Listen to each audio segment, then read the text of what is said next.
Hi all, in this video I am going to share 4 mistakes which buyers are making oftenly and then later on they repent on their decision.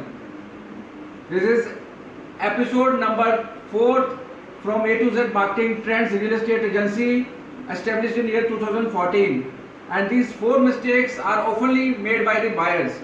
I am going to start with first one, not getting pre-approved. What do you mean by not getting pre-approved?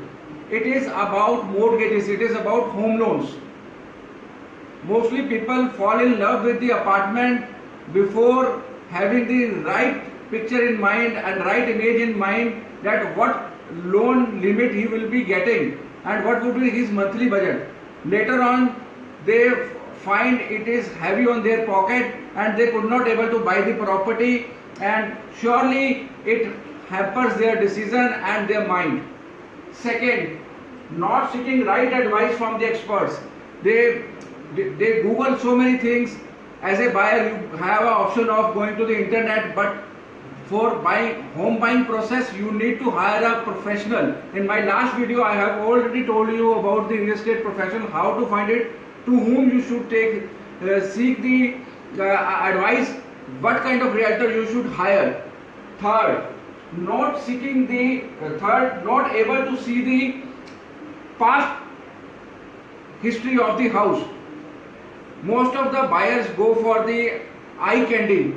What do you mean by eye candy? Eye candy is they go for the attractive things, cosmetic changes in the apartment, but they don't go for the structure, they don't go for the location. But later on what happens, it impact on their decision because they don't see the connectivity, they don't go for the location. But the cosmetic change can be altered, but if your structure is not strong, what will you do? You need to know that structure cannot be buy later on, and cosmetic changes can be done because it's just a paint work and the false ceiling and a good kitchen, it can be done later on, but you need to see the other aspects. Fourth mistake is the emotional buying. Emotional buying is anxiety. When you fall in love with the apartment and you pay higher amount, don't go for the emotional buying that you like that apartment, you want this, and you made the mind that you don't feel that you should see the competition also in this, because you will get a right price if you consider it as a house only. Don't get into the emotional buying, it will always bring you the higher cost. So request you to do not make these 4 mistakes. Thank you. This is Ankush K. Sood, father of 2 smart kids, 2 dogs, married to a Wonder Woman, son of winner parents, got rich experience in sales and marketing, worked for multinational companies, co-founder of A to Z Marketing Trends Real Estate Agency in year 2014, having clear mission to give fair and flawless deals to the client, turned web real estate strategist and a coach. See you in next video.